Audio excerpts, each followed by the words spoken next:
আসসালামু আলাইকুম রহমতুল্লাহ বারাকাত। আমরা ধর্মীয় দাঙ্গা, ধর্ম নিয়ে জাতীয়তাবাদী দাঙ্গা, ভাষা নিয়ে জাতীয়তাবাদী দাঙ্গা, কিংবা গোষ্ঠী, বর্ণ, কিংবা বংশ ইত্যাদি নিয়ে যে কোনো জাতীয়তাবাদী দাঙ্গা, ফিতনা, ফাসাদ, এগুলোর বিরুদ্ধে ইসলাম সর্বদাই সোচ্চার। এখানে দীর্ঘ তাত্ত্বিক আলোচনায় যাব না। আমরা এখান থেকে যদি আমরা বাংলাদেশের জায়গা থেকে দেখি, আমরা একথা কখনো বলবো না যে আমেরিকা ধ্বংস হয়ে যাক, ব্রিটেন ধ্বংস হয়ে যাক, রাশিয়া ধ্বংস হয়ে যাক, কিংবা ভারত ধ্বংস হয়ে যাক, পাকিস্তান ধ্বংস হয়ে যাক। এই ধরনের ধ্বংস হয়ে যাওয়ার কাকুতি, এটাকেই বলে প্রতিক্রিয়াশীলতা। আমার সাথে একটা দেশের সরকারের নীতিগত সংঘাত থাকতে পারে, আমার সাথে অর্থনৈতিক সংঘাত থাকতে পারে, আমার সাথে আমার অধিকারের নিয়ে সংঘাত থাকতে পারে, কিন্তু গোটা জাতির সাথে আমার সংঘাত নয়। এটা আমাদের বুঝতে হবে। ইসলাম এমন শিক্ষাই আমাদেরকে দিয়েছে। আমরা পাশাপাশি দেশ ভারতের সাথে আমাদের দীর্ঘদিনের সম্পর্ক ছিল, আবার বৈরতাও ছিল। আমরা দীর্ঘ আন্দোলন করেছি একসাথে স্বাধীনতার জন্য। নবাব সিরাজউদ্দৌলার পরাজয়ের পর থেকে ইংরেজরা যখন এক এক করে গোটা ভারতবর্ষকে দখল করে নিল, এরপরে আমরা একসাথে এখানে যুদ্ধ করেছি, লড়াই করেছি এদেশের স্বাধীনতার জন্য, গোটা ভারত উপমহাদেশের স্বাধীনতার জন্য। আমরা হিন্দু মুসলিম সবাই মিলে একসাথে লড়াই করেছি এখানের স্বাধীনতার জন্য। যখন ভারত স্বাধীন হবে, 40-এর কাছাকাছি দ্বিতীয় বিশ্বযুদ্ধ যখন শুরু হয়, এরপর থেকে যখন ইংরেজরা বুঝতে পারলো তারা ভারত ছেড়ে চলে যাবে, তখন তারা এখানে আমাদের মধ্যে সাম্প্রদায়িক দাঙ্গা সৃষ্টি করে দিল বিভিন্ন ভাবে। আমাদেরকে সীমারেখা টানতে গিয়ে ধর্মীয় সাম্প্রদায়িকতা তৈরি করলো, ভাষাগত সাম্প্রদায়িকতা তৈরি করলো, এবং আমাদের মধ্যে একটা যুদ্ধ লাগিয়ে দিল। কিন্তু এই যুদ্ধেও মুসলমানরা আগে যাননি। এখানেও ব্রাহ্মণ্যবাদী হিন্দুরা আগে গিয়েছেন। ভারত পাকের জন্য আপনি কাকে দায়ী করবেন? কাকে দায়ী করবেন? আপনি যদি পড়েন, স্টাডি করেন, আমরা রবীন্দ্রনাথ ঠাকুরের মুসলমান গল্প কিংবা তার বিভিন্ন প্রবন্ধ যদি পড়ি, আমরা দেখব তিনি কিভাবে দেখেছেন আমাদের এই ছুঁয়াছুঁই রূপ ব্রাহ্মণ্যবাদীদের কিভাবে আমাদের এই অঞ্চলকে বিভাজন করেছে। তিনি বলেছেন স্পষ্ট ভাষায়, খেলাফত আন্দোলন বা খেলাফত মুভমেন্ট যেভাবে হিন্দু মুসলিম সবাইকে একসাথে টানতে পেরেছে, এইভাবে কংগ্রেস টানতে পারেনি। এখানেই মূলত ফাটল ধরেছে। আমরা যদি দেখি বাংলার বিশিষ্ট গবেষক নকুলচন্দ্র মল্লিকের বক্তব্য, নকুলচন্দ্র মল্লিক বলতেছেন, ভারত বা বাংলা ভাগের জন্য কেউ কেউ মুসলমানদেরকে দায়ী করেন। আমরা যদি ইতিহাসের রেকর্ড পর্যালোচনা করি, তবে এ সত্যতা পাওয়া যাবে না, বরং উল্টো দেখা যাবে হিন্দু নেতারাই, ব্রাহ্মণ্যবাদী মানসিকতাই এর জন্য দায়ী। মিস্টার মল্লিক 1947 পূর্ব একটা হিসাব দিয়েছেন। তিনি বলেছেন, আমরা যদি দেখি তখন কোন এলাকায় কতজন কোন ধর্মের লোক বসবাস করতেন, তাহলে বুঝবো যে এখানে ভাগাভাগির জন্য কে বেশি উৎসাহী ছিল, বা কতজন নেতা কোন এলাকায় কোন ধর্মের ছিলেন, কিংবা যদি দেখি আমরা কোন ধর্মের কতজন দেশ ভাঙ্গার পক্ষে বা কতজন বিপক্ষে কথা বলেছেন। আমরা যদি সেই সময়ের জনবসতিকে বাংলায় দেখি, হিন্দু জনসংখ্যা একবারে দলিত সহ ছিল 41% শতকরা, মুসলিম জনসংখ্যা ছিল 54% শতকরা। পাঞ্জাবে হিন্দু জনসংখ্যা ছিল 26.5%, আর মুসলিম জনসংখ্যা ছিল 57%। সিন্ধুতে হিন্দু জনসংখ্যা ছিল 27.1% এবং মুসলিম জনসংখ্যা ছিল 70.7%। বেলুচিস্তানে হিন্দু জনসংখ্যা 0.8% আর মুসলিম জনসংখ্যা ছিল 87.5%। এই যে বাগের হিসাবটা আমাদেরকে নকুল মল্লিক দিয়েছেন, সেটা যদি আমরা পর্যালোচনা করি তাহলে বুঝতে পারবো যে এইসব এলাকার মুসলমানরা বাঘ হওয়ার পক্ষে কথা বলার কোনো যৌক্তিকতা নেই। বাংলা তখন 5টা বিভাগে বা ডিভিশনে বিভক্ত ছিল। এই 5টা ডিভিশন হচ্ছে বর্ধমান, প্রেসিডেন্সি, রাজশাহী, চট্টগ্রাম এবং ঢাকা। আমরা যদি এই 5টা বিভাগের জনসংখ্যা অনুপাতে ধর্মীয় দিক দিয়ে বিবেচনা করি তাহলে দেখব, যেমন বর্ধমানে হিন্দু জনসংখ্যা ছিল 78.98%, মুসলিম জনসংখ্যা ছিল 13.90%। আবার প্রেসিডেন্সি বিভাগে হিন্দু জনসংখ্যা ছিল 53.70%, মুসলিম জনসংখ্যা ছিল 44.56%। রাজশাহীতে হিন্দু জনসংখ্যা ছিল 30.51%, মুসলিম জনসংখ্যা ছিল 62.52%। চট্টগ্রামে হিন্দু জনসংখ্যা ছিল 20.70%, মুসলিম জনসংখ্যা ছিল 75.40%। আবার ঢাকায় হিন্দু জনসংখ্যা ছিল 27.70%, মুসলিম জনসংখ্যা ছিল 71.79%। এই যে 5টি বিভাগের হিসাব, তা থেকে বোঝা যায় যে এখানে মুসলিম জনসংখ্যাই তো বেশি ছিল। কিন্তু মুসলিম জনসংখ্যা যেখানে বেশি, তাদের তো বাঘ হওয়ার প্রশ্ন আসে না। 1947 খ্রিস্টাব্দে এপ্রিলের প্রথম দিকে কলকাতায় কংগ্রেসের যে অধিবেশন হয়, সেই অধিবেশনে কংগ্রেস সিদ্ধান্ত নেয় ভারত ভাগের জন্য। তাদের সিদ্ধান্ত গৃহীত হয়। তারা তৎকালীন ভারতের গভর্নর মাউন্ট ব্যাটেনকে এ ব্যাপারে প্রস্তাব করেন। ঠিক একই সময় বাঙালি নেতা শ্যামাপ্রসাদ মুখার্জি মাউন্ট ব্যাটেনকে বলেন তারাও চাচ্ছেন বাংলা ভাগ হয়ে যাক। মাউন্ট ব্যাটেন এই ভাগাভাগির আলোচনার জন্য তখন একটা মিটিং ডাকলেন তার বাড়িতে। সেই মিটিংয়ে কংগ্রেসের পক্ষ থেকে উপস্থিত হয়েছিলেন পণ্ডিত জওহরলাল নেহেরু, সর্দার প্যাটেল এবং আচার্য ত্রিপলি। আমরা সবাই জানি, ভারতবর্ষের সবাই জানে, এই সর্দার প্যাটেলই ভারত ভাঙ্গার পক্ষে সবচেয়ে গুরুত্বপূর্ণ ভূমিকা রেখেছেন। মুসলিম লীগের পক্ষ থেকে গিয়েছিলেন লিয়াকত আলী খান এবং আব্দুর রব নিস্তা, আর শিখদের পক্ষ থেকে গিয়েছিলেন সর্দার বড়দেব সিং। এখানে যদি আমরা কংগ্রেসকে ধরি হিন্দু জনগোষ্ঠীর পক্ষ থেকে, মুসলিম লীগকে ধরি মুসলিম জনগোষ্ঠীর পক্ষ থেকে, শিখদের পক্ষ থেকে ধরি সর্দার বড়দেব সিংহকে, তাহলে তারা এই 6 জন ভারত ভাঙ্গার জন্য মাউন্ট ব্যাটেনের সাথে বৈঠক করলেন। যখন বাংলাকে ভাগাভাগির প্রশ্ন আসলো, তখন এই 6 জন বললেন এই বিষয়ে সিদ্ধান্ত নেওয়ার জন্য বাংলার অ্যাসেম্বলির যারা মেম্বার আছেন তাদের সাথে বৈঠক করা হোক।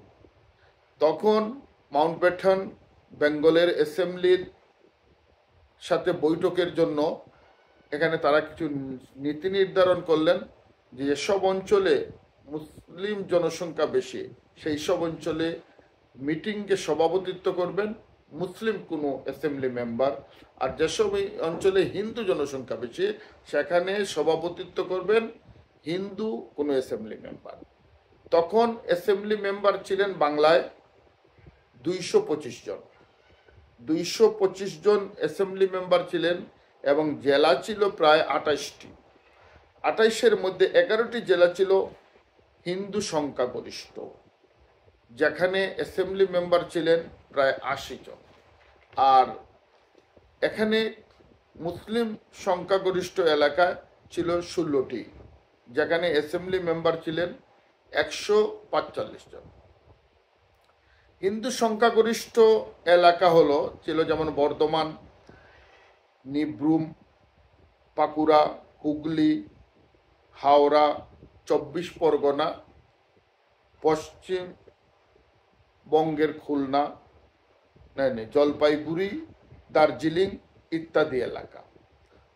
এই এলাকার অ্যাসেম্বলি মেম্বার ছিলেন মোট 80 জন।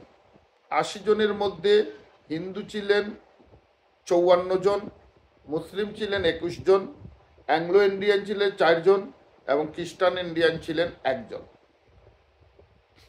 এখানে মিটিং বসলো, যে মিটিংয়ে বলা হয়েছিল একজন হিন্দু সভাপতিত্ব করবেন। সেখানে সভাপতিত্ব করলেন বর্ধমানের মহারাজা উদয়ন চাঁদ মহাদেব। দেখেন এখানে মোট অংশগ্রহণ করলেন ভোটের মধ্যে মিটিংয়ে 79 জন। 80 জনের মধ্যে একজন হয়তো অনুপস্থিত ছিলেন অথবা ভোট দেওয়া থেকে তিনি বিরত থাকলেন।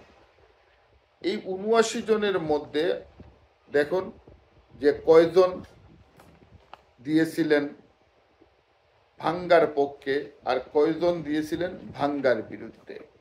এখানে ভাঙ্গার পক্ষে দিয়েছিলেন 79 জনের মধ্যে সর্বমোট, ভাঙ্গার পক্ষে দিয়েছিলেন